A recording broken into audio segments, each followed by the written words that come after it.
बोलिए अलबेली सरकार की।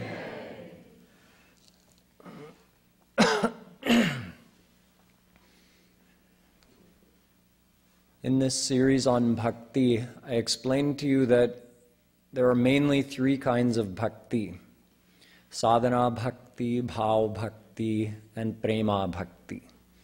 Sadhana bhakti is the bhakti we have to do. It's the practice of remembering Radha and Krishna, thinking of them. That purifies our heart, and through that practice of sadhana bhakti, eventually, naturally, the next stage evolves in our heart, which is called bhao bhakti. This is where our mind is starting to just naturally feel a deep love for Radha and Krishna all the time. Our mind has become somewhat attached to them, although not fully. Whereas in the sadhana, the practice of sadhana, the mind is attached in the world and you're trying to bring it into, get it attached to Radha and Krishna. In bhao bhakti, the mind has become somewhat attached, although not fully. And you keep practicing sadhana, and this bhao bhakti keeps growing. Your heart gets more and more purified. You get more and more attached to Radha and Krishna. And as this is happening, Swarup Shakti is gradually impregnating your heart, your antahakaran, more and more and more, through your Guru's grace. Then when the heart is fully purified, that Swarup Shakti which was graced to you by your Guru, that divinizes your whole being. Your antahakaran becomes divine. Then into your divine antahakaran you receive prema bhakti, which is the essence of the power of bliss, called ahladini shakti, which is the foremost power, or the essence of God's Swarup Shakti. So the essence of God's foremost personal power is the power of divine love that you receive upon complete heart purification. So right now we have to concentrate on sadhana bhakti. This is what we have to do. This is the actual practice. How do we walk the path? We have to understand how to do sadhana bhakti.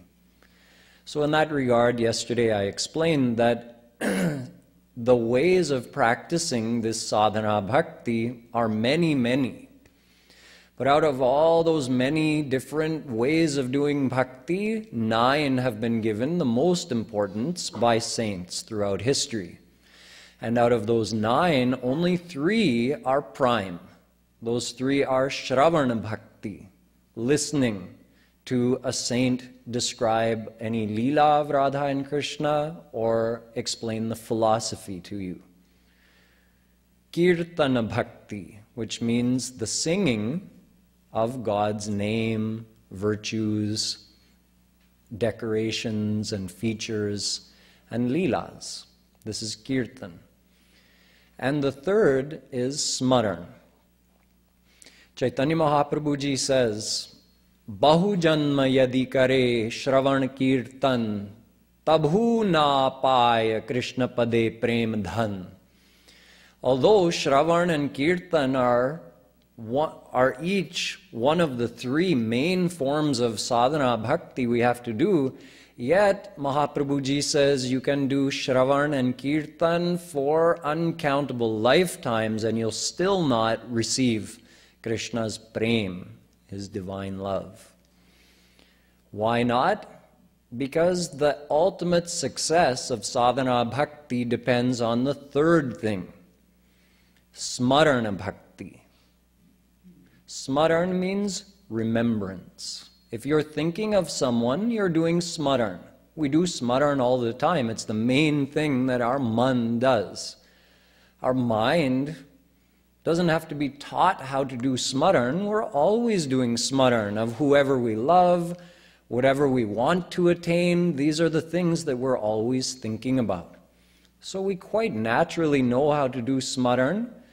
Doing that same smaran for Radha Krishna is called Smarana Bhakti. And this is the most important form of bhakti. Even out of those three, Shravan, Kirtan, Smaran, Smaran is the main one which you cannot do without. In fact, someone could do without all of the other forms of bhakti, but no one can succeed without doing Smarana Bhakti. So if you do all the other forms of bhakti, but don't do Smarana Bhakti, you won't attain anything. If you do Smarana Bhakti and don't do any other form of bhakti, you will attain your divine goal. Sri Maharaj Ji, when he explained this one time, he told a funny story from his youth to highlight this point of how you have many options and you can do any of them you want, but one, you don't have a choice. You have to do that one. So he said, as a boy, he obviously was very good at Sanskrit. When he was going to school, he learned Sanskrit very quickly, and he was better than everyone at that. But the way Sri Maharaj Ji tells this story, he says, I had a pride of my ability. He was just a boy at the time. So whenever there was a test, he said, I used to just do that so fast so I could finish and get out of the class. The first one, I had to be done first. And then I'd wait for my class fellows to come out so I could say, oh, what took you so long? He said I was the same way with riding a bike. When I was riding the bike down the road, if I saw someone ahead of me on the street, I would have to speed up and pass him. But of course, in India, there's so many bicycles on the road. You pass one person, you see the next person in front of you. So in this haste, I used to just go and get to where I was going. So I was the same way with taking these Sanskrit exams. So there was one exam I took that had 6 questions. And the instruction was, out of these 6 questions, you can do any 5, but you must do the 3rd one. Other than that, you have the option, do any 5 of the 6. So Maharaji says, in my haste, I didn't read the instructions properly. I just did any 5 questions I wanted, and which one did I leave? I left the 3rd one out. And I finished that exam. I answered all the questions properly and went out, and it was an hour or an hour and a half until the next person emerged from the class. And of course, Maharaji said I was standing there that, oh, it's about time. I've been waiting out here. So the first one of his class fellows to emerge just casually asked him, Tripathi ji, that's everyone knows Maharaji as Ram Kripalu Tripathi, that's his name growing up. So Tripathi ji, what did you put for number 3? Maharaji said, I didn't answer number 3. So he said, oh, Tripathi ji, today you made a big mistake. You didn't read those instructions. It said you had to answer number 3. So Maharaji said, oh, the feeling I had at that point that I knew the answer to number 3 as well, but just out of carelessness, I didn't answer it. So Maharaji says, like this, do any kind of bhakti. Our scriptures give you total freedom, but you must do smaran. You can't leave that one out. If you're doing smaran, the rest is completely up to you. But if you leave smaran out, then you're doing Sanga Bhakti. This is the term Chaitanya Mahaprabhuji used. Anasang means without the association or without the attachment of your mind. That kind of bhakti is really easy to do. You can chant arti, you can chant homage, you can chant Radhe Govinda and just let your mind wander in the world. That's easy to do. That's Sanga Bhakti. So you're doing kirtan, but you're not doing smaran. Or you are doing smaran, but you're doing smaran of the world. So you'll get the result of whatever you're doing smaran of, not the result of whatever you're chanting. So the smaran is actually the only thing Krishna is looking at. He's not looking at how nicely is he chanting my kirtan. He's looking at what is he doing smaran of right now. And he gives you the phal of that. This is why a saint says, Manera smarana pran. Smaran is the pran of bhakti. The pran means the soul, the life of bhakti. It's the core thing that you can't do without. If you take out the core thing, if you take the soul out of your physical body, what's left? A dead body. What's the value of that? When someone's soul departs their body and that person's dead body is lying there, even their most loved ones who love them so much in life, do they keep that dead body around? No, they immediately take it out of the house. Because they didn't love that body, they loved the one who was inhabiting the body, and that one is gone now, and only the dead body is left behind. So it's the same thing with smaran. If you take smaran out, then all the other practices of bhakti, they're just the outer practices. That's the outer form of bhakti is kirtan. The inner form of bhakti is smaran. So there are many outer forms, kirtan, shravan, any other kind. But the inner form of bhakti, antaranga bhakti, that is smaran, and that has to be there. Alodya sarva shastrani vicharya cha punah punah idamekam sunishpannam dhyeyo narayano hari. Vedavyasji writes in the Padma Puran that he did manthan of all the Shastras, Vedas, Puranas, all of our scriptures. Doing manthan means he went through it again and again and again, like churning something to see what rises to the top. So what rises to the top? The best thing. So he churned our scriptures many, many times. And what rose to the top? Smaran. He uses the word dhyan in this shlok. It means the same thing. Remembrance of Radha Krishna. That is the essence of all of our scriptures. All of the teachings in all the different scriptures, if you have to take one thing out of it, Vedavyas, a dissension of God, and the knower and reproducer of all of those scriptures says that one thing is Smarana Bhakti. So if you're doing Smarana Bhakti, that's called Sasanga Bhakti. It means your mind is attached to Radha and Krishna. Sang means attachment. Sasang means with the attachment of the mind. So Sasanga Bhakti purifies your heart. That's the goal of Sadhana Bhakti, right? To purify the heart. How will the heart get purified if you don't bring Radha and Krishna into your heart? You can do all the kirtan you want. If you're not bringing Radha Krishna into your heart, how will it get purified? So the real sadhana is remembering Radha and Krishna. If we're not remembering them, it's like multiplying by 0. You multiply 1 by 0, the answer is 0. Multiply 100 by 0, the answer is 0. Multiply 1,000,000 by 0, the answer is still 0. So the 0 means not doing smaran. And the 1 or the 100 or the 1,000,000, think of that as the number of hours of chanting or any other form of bhakti that you're doing. So if you're multiplying those hours by 0, in other words, you're not doing smaran, then the end result is going to be 0. But if you want to not do any other form of bhakti and only do smaran, you'll still get the same result as if you do smaran and add in any other form of bhakti. Yena kena prakarena manah krishne niveshayet. Roop Goswami says, any which way you want to attach your mind to Krishna, there's no rule. Just remember him.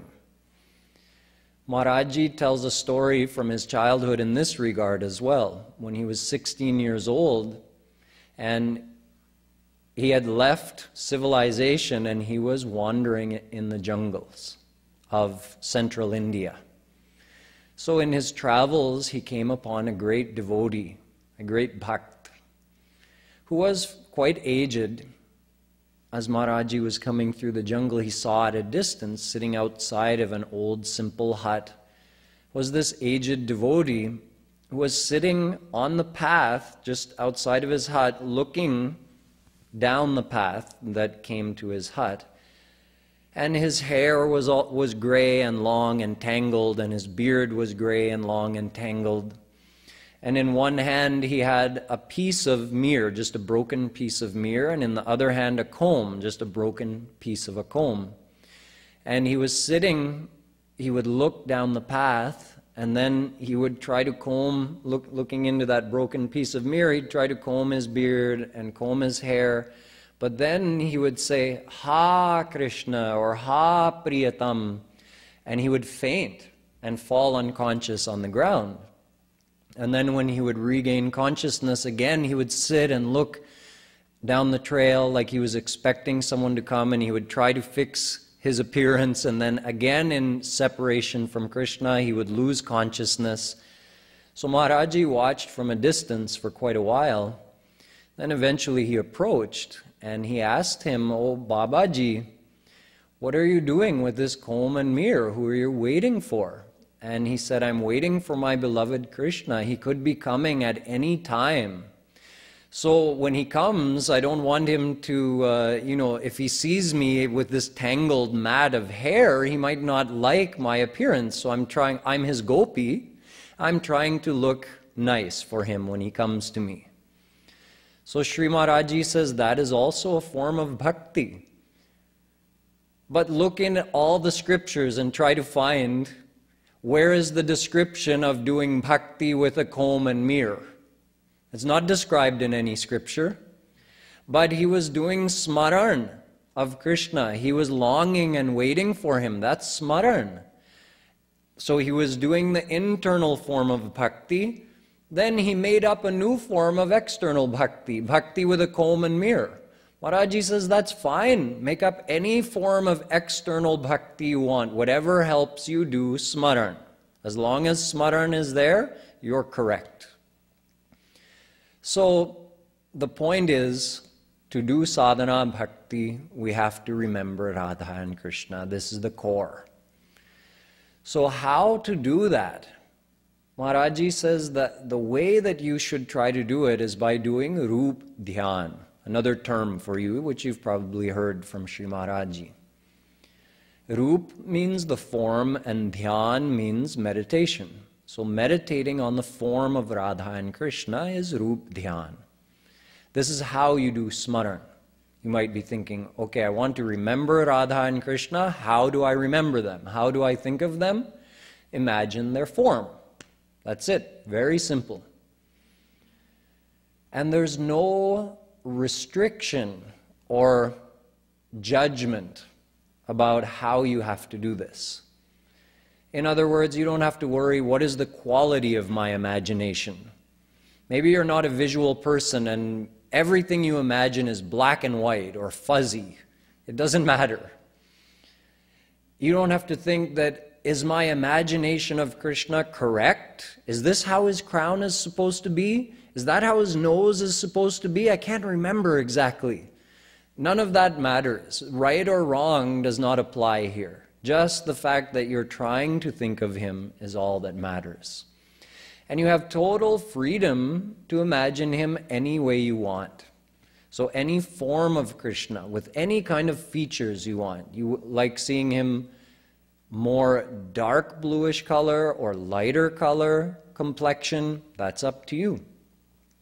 Taller, shorter, a little more chubby, a little more skinny.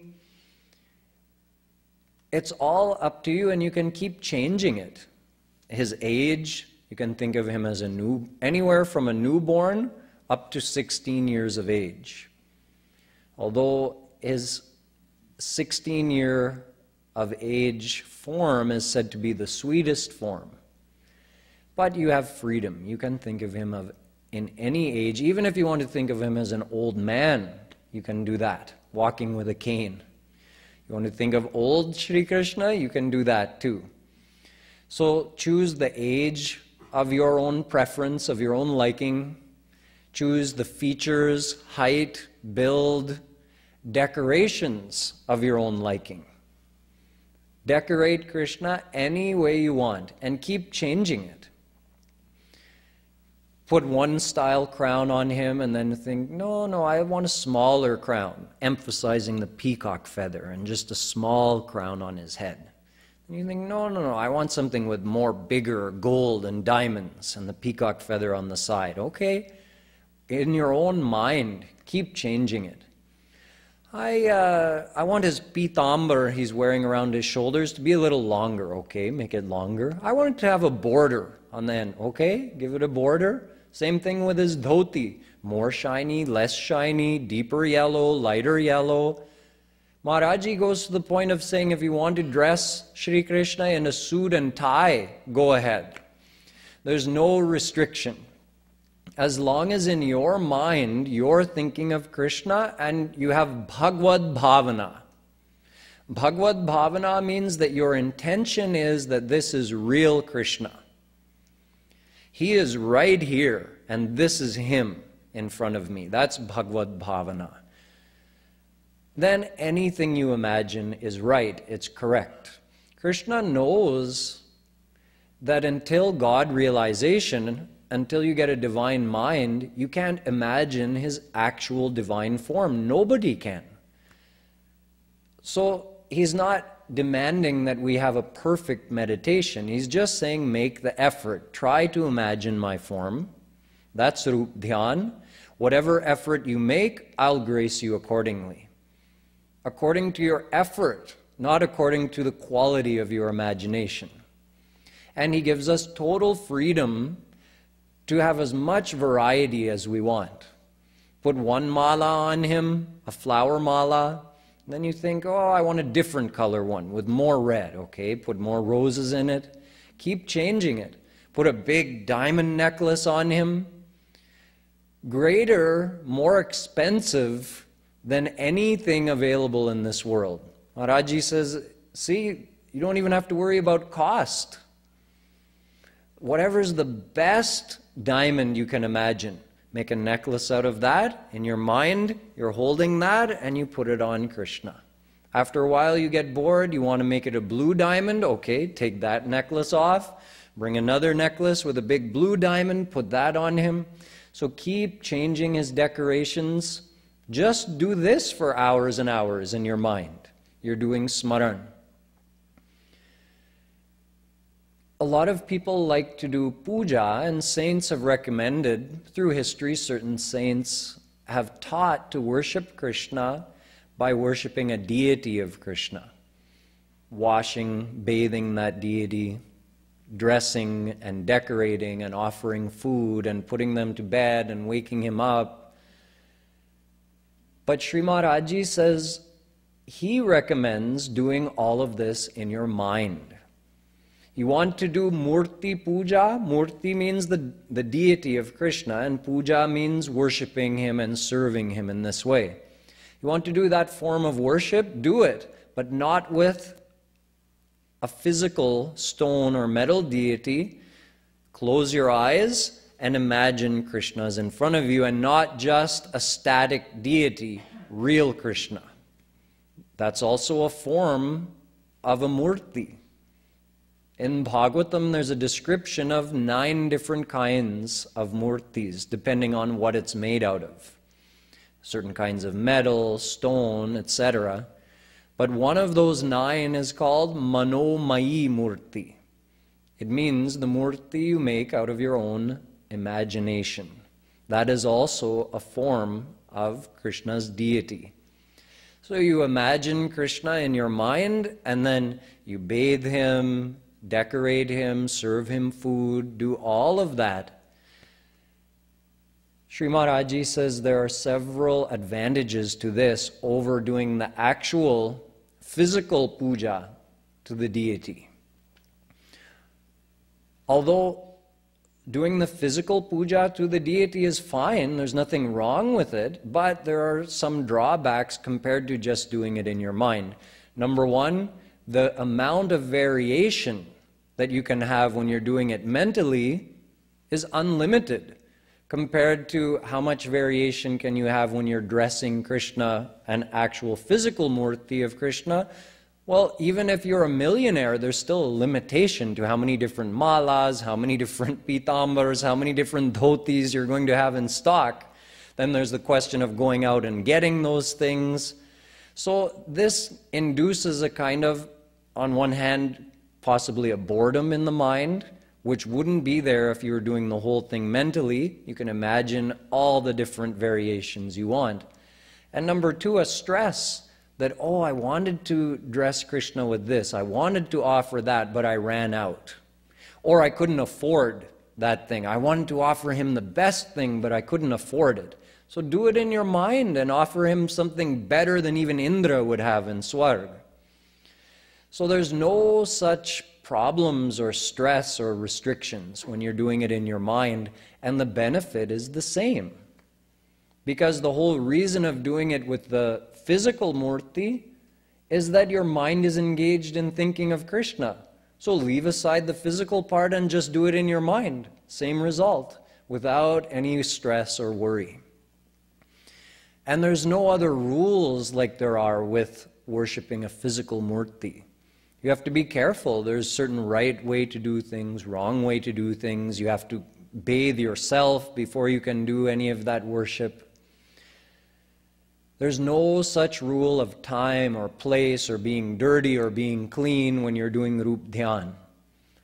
You can do it anywhere.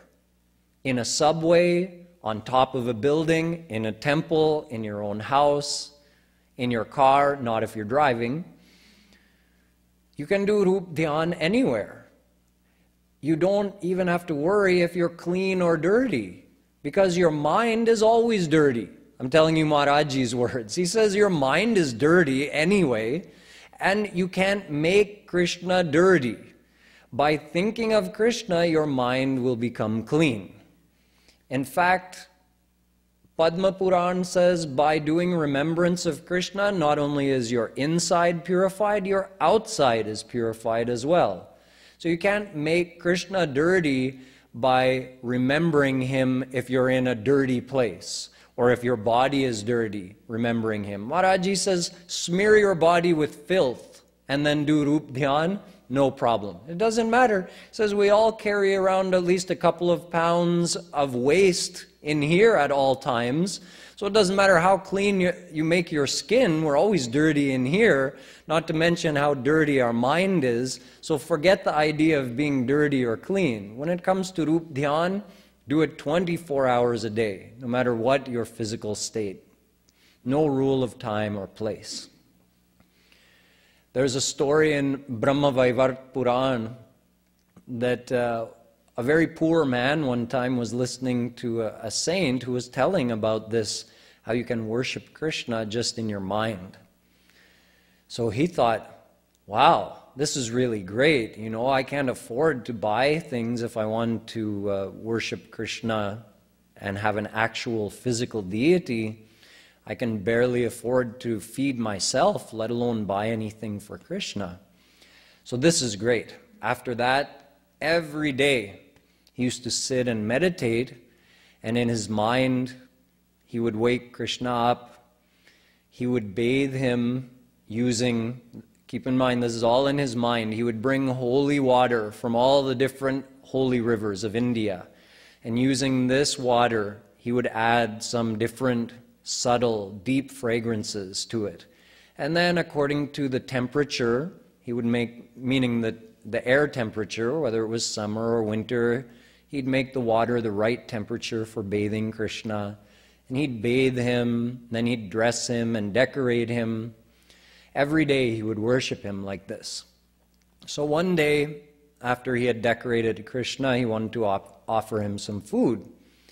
So in his mind, he just called for a golden thali encrusted with diamonds and with some golden small bowls to hold all the different kinds of food he was going to offer him. And in his mind, he filled it with all the best kinds of food he wanted to offer. And then in his mind, he picked up that thali and he felt from underneath that the thali was quite hot. So he figured that the food must be very hot. So he put his finger in one of the bowls to see how hot it was, and his finger got burnt. The food was that hot. So he thought, oh, the food is way too hot to offer to Krishna. And now I've also put my finger in it, so I'm going to have to make some whole new food. I can't offer this food to him. So as he was thinking this, his meditation kind of broke. He came out of his meditation, and he noticed that his finger was actually burnt. Now Vishnu was watching all of this, and he said to Lakshmi, do you want to see a real devotee? So he called that devotee, and he called him and he said, Lakshmi, why don't you ask him how did he burn his finger? So Sri Maharaji says, this is all just devotion from inside, without any physical complications. Someone might wonder, why does this work? Here's a technical question for you. When Krishna is divine and our mind is material, it means we can't think of his actual divine form until after we get a divine mind. With a divine mind, you can think of his divine form. So with our material mind, whatever we can think of would all be material. We can't think of anything divine. Then why do we get a divine result for our material meditation? It's a question some people may ask, and the answer is very scientific.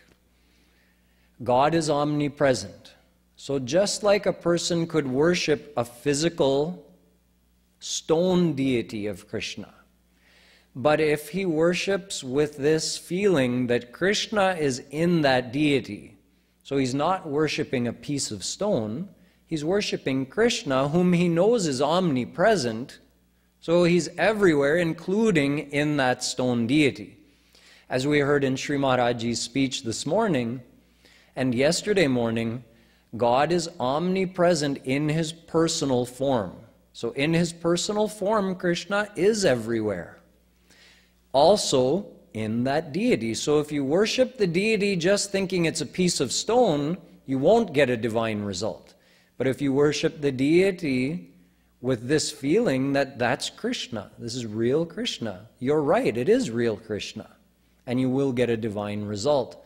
So you get the result according to your intention, according to your feelings. It's the same thing with Roop Dhyan. When you imagine the form of Krishna in your mind, Krishna is also in that. He's also in your mind. He's also in your meditation. He's omnipresent. So if you have the feeling this is real Krishna, he'll give you a divine result. So it's very simple. Roop Dhyan works because Krishna is omnipresent and because he wants to grace us. He's looking for any reason to grace us. So he says, you just make the effort and I'll grace you for your feelings, for your effort. So this Roop Dhyan, which we have to do, it's this practice which purifies our heart. It's done in two styles. One is called Milan style of Roop Dhyan, which means meeting with Radha Krishna, and the other is Viraha style of Roop Dhyan, which means separation from Radha and Krishna and longing for them.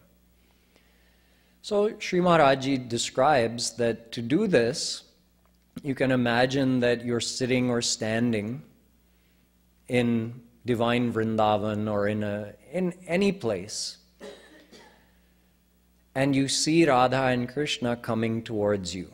And then, like I said, according to your own preference, you can imagine their features and decorations and height and age.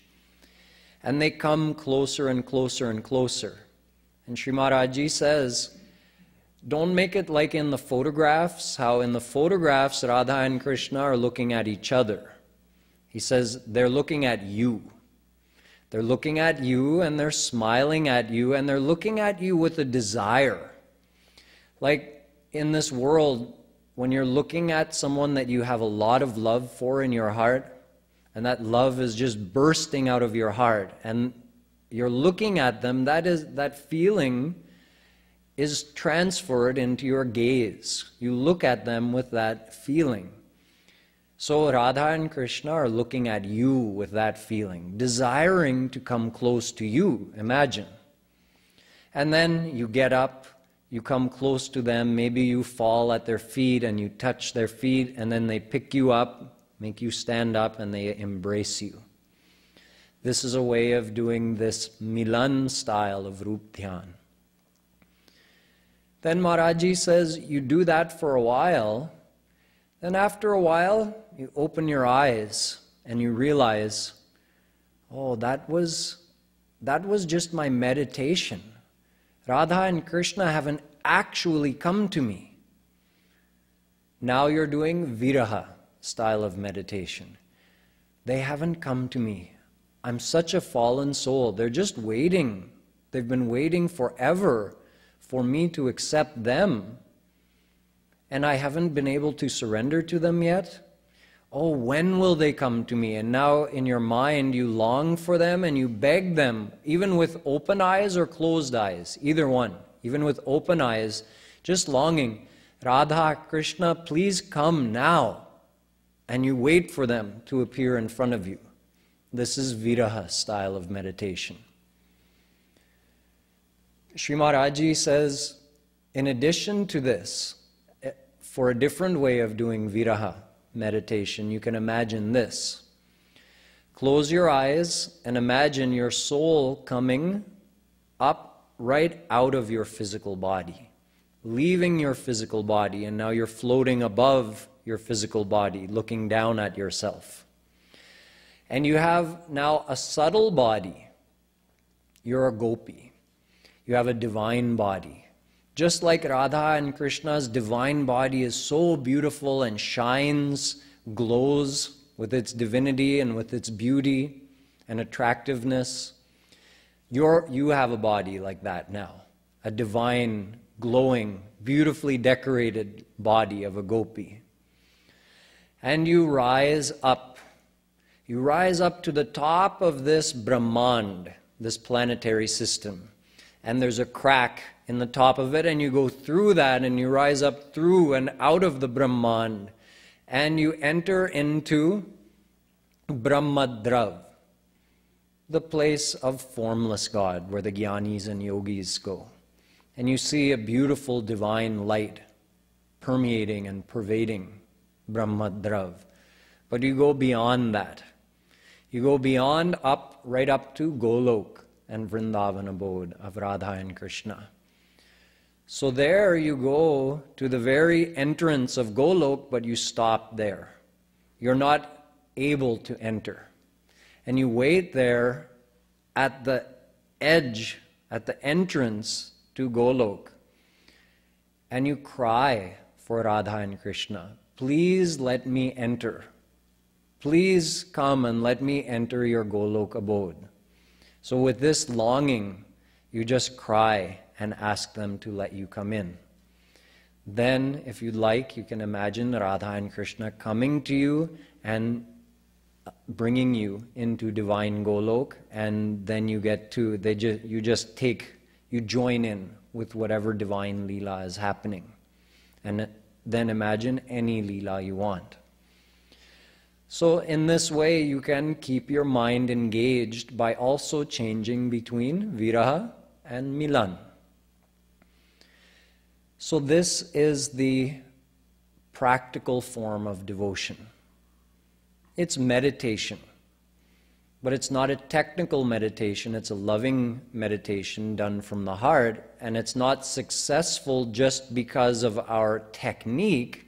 It's successful because of our surrender to Radha and Krishna, our longing for them, and our intention that in this meditation, real Radha and Krishna are here. So you do that Roop Dhyan, that's the core of bhakti. Then along with that, you can add in any other physical or outer form of bhakti that works for you. But out of all the other forms of bhakti, two have been said to be main, Shravan and Kirtan. So for this current atmosphere and situation of the world nowadays, although in all ages Smaran is required, but in different ages the supporting outer forms of bhakti may change. A different one may be recommended at different times. So in Kali Yuga, Kirtan is recommended. Do Kirtan to support your Roop Dhyan. The sound of the Kirtan does a couple of things. For one, it blocks out external distractions. So other noises are not going to distract you from your meditation. Secondly, it's the nature of the mind to wander. So the sound of the Kirtan also draws the mind in. And then, if there's a description in that Kirtan, like a description of Radha and Krishna's looks, their features, their decorations, or of any Leela, then that really pulls your mind into thinking about them. You just follow the description and you're automatically thinking of them. So doing the Kirtan is a big help. Doing Smaran in silence is fine, but for the great majority of devotees, they cannot do it in silence for very long before their mind gets bored or they get distracted. So to really do it successfully for a longer period of time, you need the help of the Kirtan. So Roop Dhyan plus Kirtan is the actual form of bhakti that we practice. And along with that, you can listen to any speech of Maharajji's or read any of his books. That's also a form of Shravan, although you're not listening to the book, but it's the same. You're reading Maharajji's words, so it's a form of Shravan. This has to be done every day. So every day we take some time which is dedicated exclusively for doing Smaran and Kirtan, and possibly Shravan as well. Some time has to be taken, which is wholeheartedly dedicated just for doing this. But during the rest of the day, we have to be physically active in the world. So during that time as well, we're meant to, as much as possible, remember that Radha and Krishna are always with us. And Sri Maharajji says, any time during the day where you get a chance, whether maybe you're a passenger in a car or on a bus or on a train going to work, use that time to do Roop Dhyan of Radha Krishna. You get a 5-minute break at work and you're feeling stressed out, close your eyes and just with your breath say Radhe, Radhe and meditate, do Smaran of Radha Krishna. So any chance you get a break, you can do Smaran, and the rest of the day, as much as possible, feel their presence with you. Take a break every once in a while, just for a couple of moments from whatever you're doing, and remind yourself, I'm not alone. They're here with me. So both of those practices have to be a part of our life. Bhakti is not just a practice we do in the morning and at night, and then the rest of the day we allow our mind to wander freely in the world. Bhakti means we're loving Radha and Krishna. So when you love someone, you love them all the time, 24 hours a day. And when you really love someone, they stay in your heart all the time. No matter what you're thinking, no matter what you're doing, that feeling of connection to them always remains. So this starts to happen naturally when you enter the stage of bhao bhakti. Sadhana Bhakti means your mind is just going naturally into the world, and you make the effort of bringing it back into remembering Radha and Krishna. You have to do that practice. It takes time, but eventually you will start to experience the first signs of bhao bhakti, which we'll talk about in more detail in 2 days. But for now, just understand it in this way, that you start to, that deep connection you feel to them starts remaining in your consciousness all the time, no matter what you're doing throughout the day. So now we understand the actual form of bhakti that has to be practiced every day. There's one more detail that has to be understood about how to practice bhakti. It is that this sadhana bhakti, which I told you has 9 main forms, and out of those 9, 3 are main, and out of those 3, 1 is main, Roop Dhyan. So this sadhana bhakti has 2 ways in which it can be practiced. One is called Vaidhi Bhakti and one is called Raganuga Bhakti. The same Navadha Bhakti, same 9 types or 9 ways of doing sadhana, can be done as Vaidhi Bhakti and can be done as Raganuga Bhakti. So Kripaluji Maharaj teaches Raganuga Bhakti, but tomorrow I'm going to explain to you the difference. What is the difference between Vaidhi Bhakti and Raganuga Bhakti, and why do we choose to do Raganuga Bhakti?